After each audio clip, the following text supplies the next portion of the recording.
Welcome to stock study Nifty bank নতুন analysis ভিডিওতে আপনাদের সবাইকে স্বাগতম। দেখুন আজকের মার্কেট যদি আমরা দেখি, মার্কেট দুদিকেই মুভমেন্ট দেখিয়েছে এবং সবথেকে বড় কথা যে মার্কেট সেকেন্ড হাফে একদম লোয়ার লেভেল থেকে আমরা রিকভারি দেখেছি এবং লোয়ার লেভেল থেকে রিকভারি দিয়ে মার্কেট একদম ডে হায়ার কাছে ক্লোজ দিয়েছে এবং প্রিভিয়াস ডে যে লেভেল থেকে মার্কেটে ক্লোজ মানে যেখান থেকে ফল হয়েছিল, প্রিভিয়াস ডে যে ওপেনিং প্রাইস, সেই ওপেনিং প্রাইস মানে 22,250 লেভেল পর্যন্ত মার্কেট টাচ করে এবং ক্লোজ দিয়েছে 22,220 কাছাকাছি।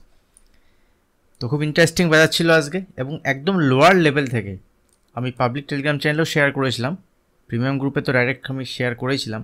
তো সেখানে আমি লোয়ার লেভেল থেকে আপনার সাথে শেয়ার করেছিলাম যে মার্কেটে এখান থেকে রিভার্স আসতে পারে এবং উপরের দিকে একটা মুভমেন্ট দেখাতে পারে, যেখানে 22,150 পর্যন্ত টার্গেট হতে পারে। তো সেখান থেকে আরও 100 পয়েন্ট বেশি মুভমেন্ট মার্কেট আজকে দিয়েছে।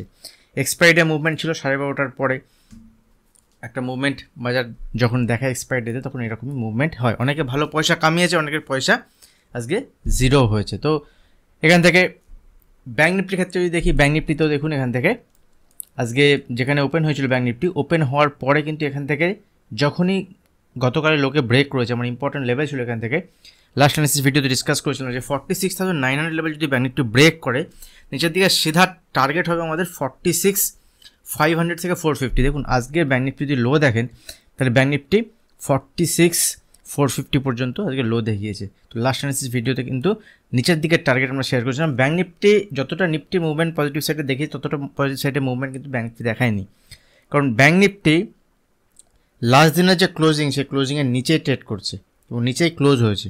কিন্তু নিফটি লাস্ট দিনের যেখানে ওপেন হয়েছিল, সেই ওপেনিংয়ের কাছাকাছি ক্লোজ দিয়েছে। তো ব্যাঙ্ক নিফটির মধ্যে স্ট্রেংথ কম ছিল। এমনিতে নিফটি যেখানে অল টাইম হায়ার কাছাকাছি রয়েছে, bank nifty all time higher কাছাকাছি নেই। তো ব্যাঙ্ক নিফটির স্ট্রেংথ কম বিকজ অফ এইচডিএফসি ব্যাঙ্কের পার্টিসিপেশন লাস্ট কদিন ধরে নেই। তো লেটস সি কী হয় মার্কেটে। তো এই যে মার্কেটে যে মুভমেন্ট উপরের দিকে আজকে দেখেছি, এর কারণটা কি?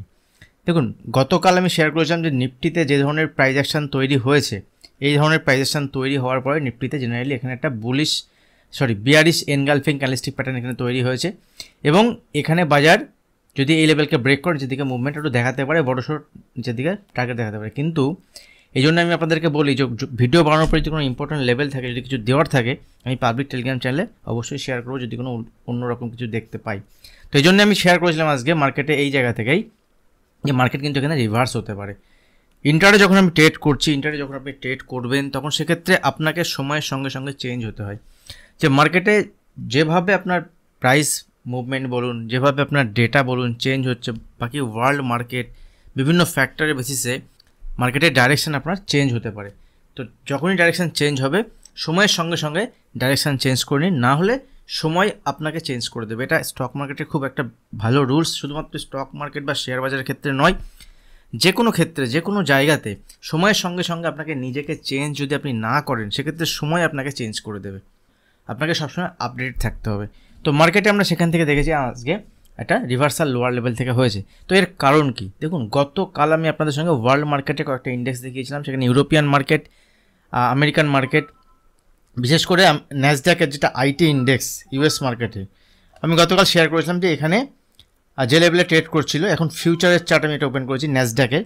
তো গতকাল কিন্তু দেখুন এই ক্যান্ডেলটা তৈরি হয়েছে এবং গতকাল একদম লাস্টের দিকে ইউএস মার্কেটে ফেড মিনিট ছিল, মানে ইউএস যে ফেড চেয়ারম্যান তার স্পিচ ছিল, সেখান থেকে রাত্রে 1টার পরের থেকে একটা পজিটিভ সাইডে মুভমেন্ট, যদি প্রাইস অ্যাকশন আপনি দেখবেন এখানে রাত 1টার পরের থেকে এটা ওয়ান ডে চার্ট একটা পজিটিভ সাইডে মুভমেন্ট হয়েছিল এবং তার ফলে আমাদের মার্কেটে একটা পজিটিভ ওপেনিং দেখাচ্ছিল। বাট পজিটিভ ওপেনিং দেখালেও আমাদের মার্কেটে কিন্তু পজিটিভ ওপেন হয়নি। দেখুন লাস্ট দিনে যদি চার্ট দেখি, ইউএস মার্কেটের একদম শেষের দিকে একটা মুভমেন্ট পজিটিভ সাইডে এই সময় দেখিয়েছিল, এই টাইমটাতে দেখিয়েছিল, ঠিক আছে। কিন্তু আজকে যখন মার্কেট ওপেন হয়, আজকে মার্কেট ওপেন হওয়ার পরে এই জায়গাটা দেখিয়েছিল এবং আজকে মার্কেট ওপেন হওয়ার পরে এখান থেকে পজিটিভ সাইডে মুভমেন্ট দেখিয়েছে। যদি ইউএস মার্কেটের এই মুভমেন্ট হয়, এর কারণ কি? কারণ ফেড মিনিটসের একটা ছিল, আর দ্বিতীয় হচ্ছে এনভিডিয়া বলে একটা কোম্পানি আছে, যে কোম্পানিটা একটা বড় আইটি কোম্পানি ইউএস মার্কেটের, এবং তার রেজাল্ট যেটা এসছে, সেই রেজাল্টটা এক্সপেকটেশনের থেকে ভালো এসছে, যেটাকে টেকনিক্যাল টার্মে বলা হয় এক্সপেকটেশনকে বিট করেছে। তার জন্য ইউএসের আইটি ইন্ডেক্সে একটা পজিটিভ সাইডে মুভমেন্ট, এবং সেই পজিটিভ সাইডে মুভমেন্টটা কিন্তু যদি আমরা ফিউচার মার্কেটে দেখি, আমার ন্যাসড্যাক ফিউচারে এখন more than 300 point Nasdaq future trade করছে। এবং আমাদের মার্কেট যখন ওপেন হবে দেখুন 350 পয়েন্ট পজিটিভ ওপেন হচ্ছে, 2% ফিউচার পজিটিভ ওপেন হচ্ছে। এবার দেখতে হবে আজকে মার্কেট ওপেন হওয়ার পরে কীভাবে ট্রেড করছে। অলরেডি যদি আমরা ফিউচারের চার্ট দেখি, চার্টটা এরকম দেখাচ্ছে।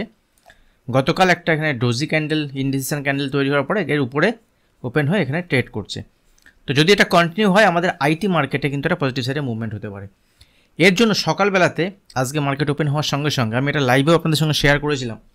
তো যারা লাইভে জয়েন করতে পারেন তাদেরকে বলি, কারণ মর্নিংয়ে প্রিমিয়াম গ্রুপে আমি শেয়ার করেছিলাম যে টিসিএসের আজকে একটা পজিটিভ সাইডে মুভমেন্ট দেখাবে। টিসিএস কিন্তু একটা গ্যাপ ডাউন ওপেন হয়েছিল। টিসিএসের ওপেনিং দেখুন, টিসিএসের চার্ট যদি আমি দেখি, টিসিএসের চার্ট, টিসিএস একটা গ্যাপ ডাউন ওপেন হয়েছিল আজকে। দেখুন টিসিএস একদম গ্যাপ ডাউন ওপেন হয় 3977-এর কাছাকাছি। তো গ্যাপ ডাউন ওপেন হলেও আমি 9:10 সময় শেয়ার করেছিলাম যে গ্যাপ ডাউন ওপেন হলেও টিসিএসে বাই করা যেতে পারে এবং উপরের দিকে আজকে টার্গেট হবে 4040, মানে 4050 4060 পর্যন্ত টার্গেট কিন্তু ইন্টারে দেখাতে পারে। তো এখানে সকালে মর্নিং ওপেন হওয়ার পরে 945 ইন্টারে চার্টকে দেখতে পাই 945 mm এর দিকে, মানে সকালবেলা এখানে হাই বানাই না 4045-46 এর কাছাকাছি এখানে হাই বানাই। তারপরে আবার নিচের দিকে আসে, আবার ফার্দার 4020 উপরে আমি এখানে বলেছিলাম যে এর উপরে আবার বাই করা যেতে পারে, উপরের দিকে সেম টার্গেট আবার উপরের দিকে দেখাতে পারে।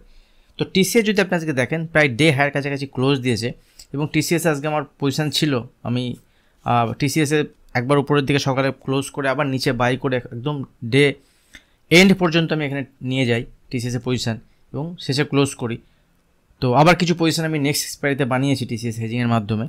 এখান থেকে টিসিএস যদি আমরা দেখি একদম ডে এন্ড 4095 পর্যন্ত টার্গেট আজকে দিয়েছে, 9697 পর্যন্ত টার্গেট, মানে মোটামুটি যদি আমরা লোয়ার লেভেল থেকে দেখি টিসিএসের আজকে একটা ভালো মুভমেন্ট কিন্তু দেখিয়েছে। এবং একদম যদি আমরা ডে লোড থেকে দেখি, ডে লোড থেকে কিন্তু মোর দ্যান 3%-এর মুভমেন্ট হয়েছে। এবং বিভিন্ন আইটি স্টক যদি আপনি দেখেন, দেখুন লজিক কি, টিসিএসে কেন মুভমেন্ট, কারণ যদি এই মুভমেন্ট সাস্টেনেবল হয় আর যদি ইন্ডিয়ান মার্কেটে এর এফেক্ট পড়ে তাহলে আইটি ইন্ডেক্সের যে লিডার কোম্পানি যেমন টিসিএস, ইনফোসিস, টেক মাহিন্দ্রা, এসসিএলটেক এদের উপরে এফেক্ট পড়বে। আর টিসিএসের লাস্ট দিন আমরা দেখেছিলাম দেখুন এখান থেকে একটা কিছুটা হলেও একটা সিম্বল যেটা আছে ট্রাই করছে মার্কেট উপরে যাওয়ার জন্য, আর আইটি কোম্পানির মধ্যে টিসিএস লিডার, তো এর পারফর্ম তো হবেই। সেই হিসাবে আমি টিসিএসে বিট নিয়েছিলাম, এখান থেকে আমাদের সাকসেস হয়েছে। আর মার্কেটে যদি ডাউ জোন্সের ক্ষেত্রে দেখি, ওয়ার্ল্ড মার্কেটের ক্ষেত্রে ডাউ জোন্স পজিটিভ সাইডে কালকে শেষের দিকে দেখুন ইন্টারডে চার্ট যদি দেখি 5 মিনিটের চার্ট শেষের দিকে একটা পজিটিভ সাইডে মুভমেন্ট হয়েছে। তো ডাউ জোন্সের যে ফিউচার আছে সেই ফিউচার যদি দেখি, যেমন আমাদের ফিউচার যেমন গিফট নিফটি, সেরকম ডাউ জোন্সের যে ফিউচার আছে সেই ফিউচারও কিন্তু তার পজিটিভ সাইডে এখন যেমন 160 পয়েন্ট পজিটিভে ট্রেড করছে। তো লেটস সি কী হয় আজকের মার্কেটে। তো আগামীকাল আবার ট্রেড ডিসিশন নেওয়া যাবে, মার্কেটে কোনো ক্লিয়ার ডাইরেকশান নেই। আরেকটা বিষয় দেখুন ইউরোপিয়ান মার্কেট যদি দেখি, গতকাল আমি শেয়ার করেছিলাম যে ইউরোপিয়ান মার্কেট কিন্তু অল টাইম হাইয়ের কাছাকাছি ট্রেড করছে, বাকি ডাউ জোন্স বা ইউএস মার্কেটে অল টাইম হাই থেকে কিছুটা নিচে এসছে, একটা প্যাটার্ন ক্রিয়েট করার চেষ্টা করছে, বাট এখনও সেই প্যাটার্নের কনফার্মেশন আসেনি। বাট এখানে যদি আমরা দেখি ইউরোপিয়ান মার্কেট কিন্তু এখানে অল টাইম হাই ট্রেড করছে এবং অল টাইম হাই ব্রেক করেছে আজকে। দেখুন অল টাইম হাই ব্রেক করেছে এখানে গ্যাপ আপের সঙ্গে সঙ্গে, যেহেতু ওই আমেরিকান মার্কেটের যে ইভেন্টগুলো, যে নিউজগুলো এসে সেগুলো দেখাচ্ছে। তো দেখুন যদি এই ধরনের আলোচনা আপনাদের ভালো লাগে, যদি অবশ্যই ভিডিওতে লাইক করবেন। যদি এই ধরনের আলোচনা চান আপনারা ডাইরেক্ট যদি নিফটি বা নিফটি চার্ট শেয়ার সেটা আলাদা ব্যাপার। তো কমেন্ট করবেন ভিডিওতে, পারলে ভিডিও লাইক করবেন, কারণ আপনাদের পার্টিসিপেশান যদি থাকে, আপনাদের পার্টিসিপেশান থাকলেই আমার পার্টিসিপেশান বাড়বে, আমি আরও অনেক বিষয় আপনাদের সঙ্গে শেয়ার করতে থাকবো। লাইক করুন, কমেন্ট করুন, সাপোর্ট করুন, এইভাবে দেন আমিও আপনাদের এইভাবে আগামী দিনে অনেক কিছু বিষয় নিয়ে ডিসকাশন করতে থাকবো। দেখুন আরেকটা বিষয় এখানে ইম্পর্টেন্ট, যে আগামীকাল যখন ট্রেড হবে কোথায় মার্কেট ওপেন হচ্ছে, কারণ এখানে দেখুন আজকের মার্কেট কিন্তু একটা র্যালি অলরেডি দিয়ে দিয়েছে, আর যে লেভেল আমাদের ইম্পর্টেন্সিবল পজিশন লেভেলে বাই করার জন্য সেটা হচ্ছে 22,250। এখন মার্কেটের ক্ষেত্রে নিফটির ক্ষেত্রে যদি আমরা দেখি 22,250 লেভেলের উপরে মার্কেট বুলিশ, কিন্তু এই মুভমেন্ট কি একবারে উপরের দিকে মুভমেন্ট হবে নাকি এখান থেকে মার্কেট ছোটোখাটো কারেকশান এলে নিচের দিকে বাইং অপরচুনিটি হবে? অবভিয়াসলি নিচের দিকে এলে বাইং অপরচুনিটি হবে, কারণ যে বাইং আজকে মার্কেটে এসছে, যদি ইউএস মার্কেটে আজকে পারফরমেন্স ঠিকঠাক থাকে, যদি ভালো মুভমেন্ট হয়, সেক্ষেত্রে এই মুভমেন্ট কন্টিনিউ হতে পারে। যে কোনো ডিপ যদি আসে নিচের দিকে, সেখানে 22,000 ঠিক আছে important support level, even 22,100 level 22,100 level পর্যন্ত যদি মার্কেট আসে সেটাও ইম্পর্টেন্ট সাপোর্ট লেভেলই থাকবে, কারণ মার্কেট কিন্তু এখান থেকে প্রফিট বুকিং হবে। দেখুন যদি আগামীকাল যদি এখানে মার্কেটে পজিটিভ সাইডে মুভমেন্ট হয়, যদি গ্যাপ আপ ওপেন হয়, কোনো কারণে ধরুন গ্যাপ আপ ওপেন হলো, তো যদি মার্কেট গ্যাপ আপ ওপেন হয়, তো গ্যাপ আপ ওপেন হলে কিন্তু প্রফিট বুকিং আসবে, কারণ কিছু লোক আছে যারা মার্কেটে এই লোয়ার লেভেল থেকে বাই করেছে, ঠিক আছে, বা লোয়ার লেভেল এখান থেকে বাই করেছে, তারা কিন্তু এখানে আজকে প্রফিট বুক করেনি, খুব কম লোকই প্রফিট বুক করেছে, যার জন্য মার্কেট কিছুটা নিচে এসছে। কারণ যদি এখান থেকে গ্যাপ ওপেন হয় 22,250, 22,300 এসব কাছে যদি ওপেন হওয়ার পরে কিন্তু একটু প্রফিট বুকিং আসতে পারে। যদি প্রফিট বুকিং আসে এবং 22,150 লেভেল পর্যন্ত আসে মার্কেটে, 125 লেভেল পর্যন্ত আসে, তবে সেখানে ভালো বাইং অপরচুনিটি হতে পারে যদি এখান থেকে রিভার্সাল দেখায় বা রেঞ্জ বানায়, ঠিক আছে, অনেক রকম সিনারিও হয় মার্কেটে, সেগুলো দেখে বোঝা যায়, অপশন ডেটা, ফিউচার ডেটা সব দেখে কিন্তু বোঝা যায়।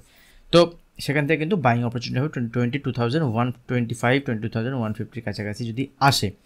আদারওয়াইজ মার্কেট যদি উপরের দিকে অ্যাপ ওপেন হয় এখানে সাস্টেন করে তাহলে মার্কেট রেঞ্জ বানানোর পরে ফার্দার যদি উপরের দিকে মুভমেন্ট হয় সেক্ষেত্রে উপরের দিকে এখন যদি আমরা দেখি 22,350 থেকে 400 পর্যন্ত টার্গেট মার্কেট দেখাতে পারে। মার্কেট যদি 250 লেভেলকে ব্রেক করে উপরে সাস্টেন করতে স্টার্ট করে সেক্ষেত্রে 350 থেকে 400 টার্গেট ওপেন হবে, ঠিক আছে মার্কেটে। যেহেতু একবার দেখুন মার্কেটে ক্লিয়ার ডাইরেকশন নেই, কারণ একদিন মার্কেট পজিটিভে, পরের দিন মার্কেট নেগেটিভে। আজকে যদি আমরা ডে লোড থেকে দেখি মার্কেটে, যেখানে মার্কেট আজকে লো বানিয়েছে, ঠিক আছে, 21,900, সেখানে যদি ক্লোজ দিই 350 পয়েন্টের উপরের দিকে মুভমেন্ট হয়েছে একটা কত সময়ের মধ্যে, 2-3 ঘন্টার মধ্যে, 3 ঘন্টা 4 ঘন্টার মধ্যে মার্কেটে এতটা মুভমেন্ট হয়েছে। দেখুন যদি আমি ইন্টারডে চার্ট দেখি এই লেভেল থেকে যখনই ব্রেকআউট হয়েছে মার্কেটে, তখন এই যে টপ যদি আমরা দেখি 274 পয়েন্টের মুভমেন্ট, 1.25% মুভমেন্ট নিফটিতে হয়েছে অনলি এখান থেকে 1.5টার পরের থেকে 2 ঘন্টাতে কন্টিনিউ উপরের দিকে মুভমেন্ট হয়েছে, এবং অনেক দিন পরে নিফটিতে একটা ট্রেন্ডিং মুভমেন্ট দেখালো। নিচের দিকে দেখুন, নিচের দিকে 22,000 ইম্পর্টেন্ট সাপোর্ট লেভেল, এর নিচেই বাজার উইক হবে, বাট আজকের যে লো আছে এই লো ইম্পর্টেন্ট। বাজার যদি নিচের দিকে আসে কোনো কারণে যদি ফল হয় সেক্ষেত্রে নিচের দিকে আজকের লো ইম্পর্টেন্ট থাকবে। এই লো যতক্ষণ না ব্রেক করছে ততক্ষণ পর্যন্ত মার্কেটে বড় কোনো ফল নেই। তো আজকের হাই আজকের লো এবং গতকালের হাই আজকের হাই তো একই লেভেল, 22,250 উপরে বাজারের পজিটিভ সাইডে মুভমেন্ট দেখাতে পারে, এবং সেটা একটা ভালো মুভমেন্ট কিন্তু খুব শর্ট টাইমে আসতে পারে। ব্যাঙ্ক নিফটি দেখুন, ব্যাঙ্ক নিফটি গতকালের হাই ইম্পর্টেন্ট, যতক্ষণ পর্যন্ত ব্যাঙ্ক নিফটি 47,380, 400 লেভেল ব্রেক না করছে তখন পর্যন্ত নিচে এলে বাইং অপরচুনিটি হবে, ঠিক আছে, বাই অন ডিপি থাকবে, কারণ আজকে যে রিকভারি ব্যাঙ্ক নিফটিতে এসছে, দেখুন আজকে ব্যাঙ্ক নিফটিতে পারফর্ম ভালো হয়নি, কালকে আমরা দেখছিলাম ব্যাঙ্ক নিফটিতে ভালো ফল হয়নি, কালকে নিফটিতে ফল হয়েছিল বিকজ অফ আইটি স্টক, আজকে নিফটিতে বেশি মুভমেন্ট হয়েছে বিকজ অফ আইটি স্টক। কিন্তু আইটি স্টক যদি পারফর্ম ভালো করে সেক্ষেত্রে নিফটিতে তার এফেক্ট পড়ে, কিন্তু ব্যাঙ্ক নিফটিতে তার এফেক্ট পড়ে না। ব্যাঙ্কিং সেক্টর স্টক খুব ভালো পারফর্ম করেনি, কিন্তু ইম্পর্টেন্ট লেভেল যদি দেখি সকালবেলাতে, দেখুন গতকাল অ্যানালিসিস ভিডিও যদি আপনি দেখেন সেখানে আমি ক্লিয়ারলি মেনশন করেছিলাম যে ওপেন যদি গ্যাপ ডাউন হয় তাহলে তো মার্কেট উইক, আর bank nifty gap down open হয়েছিল, ওপেন হওয়ার পরে যদি উপরের দিকে কোনো রিভার্সাল আছে সেই রিভার্সালের সেলিং অপরচুনিটি হবে। দেখুন সেলিং অপরচুনিটি এখানে এসছে, যখনই আবার এই লোকে ব্রেক করেছে কিন্তু কন্টিনিউ দেখুন একটা ফল কিন্তু 300-400 পয়েন্টের ফল, মানে 200-300 পয়েন্ট ইজিলি ক্যাপচার করা যায় এইসব লেভেলে, ঠিক আছে, ফল দেখিয়েছে, এবং লোয়ার লেভেল থেকে অনেকক্ষণ টাইম কাটানোর পরে রেঞ্জ বানানোর পরে আস্তে আস্তে স্লো অ্যান্ড স্টাডি একটা মুভমেন্ট উপরের দিকে দেখিয়েছে। খুব বড় মুভমেন্ট কিন্তু ব্যাঙ্ক নিফটিতে নেই, খুব বড় মুভমেন্ট নেই। তো যদি আগামীকাল ব্যাঙ্ক নিফটি কোনো কারণে এখান থেকে অল্প গ্যাপ ওপেন হয়, ওয়েট করুন, ব্যাঙ্ক নিফটিতে বড় রেট সেট আপ নেই, ব্যাঙ্ক নিফটি ছোটো ছোটো মুভমেন্ট হবে। যদি উপরের দিকে মুভমেন্ট হয় ব্যাঙ্ক নিফটি উপরের দিকে গেলে এই লেভেল রেজিস্ট্যান্স লেভেল থাকবে, এই লেভেল কিন্তু রেজিস্ট্যান্স লেভেল থাকবে, কোন লেভেল না, এখানে 47,200 লেভেল ইনিশিয়ালি রেজিস্ট্যান্স লেভেল থাকবে। 47,200 পর্যন্ত যদি যায় ব্যাঙ্ক নিফটি সেখান থেকে দেখবেন আবার নিচে আসবে, যদি এই লেভেলের উপরে হোল্ড করে দেন ফার্দার বাইং অপরচুনিটি হবে, নাহলে এই লেভেলে গেলে যদি মার্কেট যদি খারাপ থাকে সেলিং অপরচুনিটিও খোঁজা যেতে পারে। বাট যদি কন্টিনিউ উপরের দিকে মুভমেন্ট হয় সেক্ষেত্রে সেল নয়, উপরের দিকে এই লেভেলের উপরে সাস্টেন করলে ব্যাঙ্ক নিফটিতে ছোটোখাটো বাইং অপরচুনিটি আসবে। নিচের দিকে যদি কোনো কারণে ফল আসে সেক্ষেত্রে 46,700 ইম্পর্টেন্ট সাপোর্ট লেভেল, এই 46,700 পর্যন্ত বাই অন ডিপি থাকবে, এর নিচে হলেই বাজার উইক থাকবে। আবার ভিডিও যদি ভালো লাগে অবশ্যই ভিডিওতে লাইক করবেন, আপনি লাইক করছেন মানে সাপোর্ট করছেন, এই ধরনের ভিডিও আপনি চাইছেন, আপনার ভালো লাগছে, ভিডিও শেয়ার করুন। আর এখন যারা চ্যানেল সাবস্ক্রাইব করেনি চ্যানেল সাবস্ক্রাইব করুন। আজ ভিডিও এখানে শেষ করছি, দেখা হবে নেক্সট ভিডিওতে, ধন্যবাদ।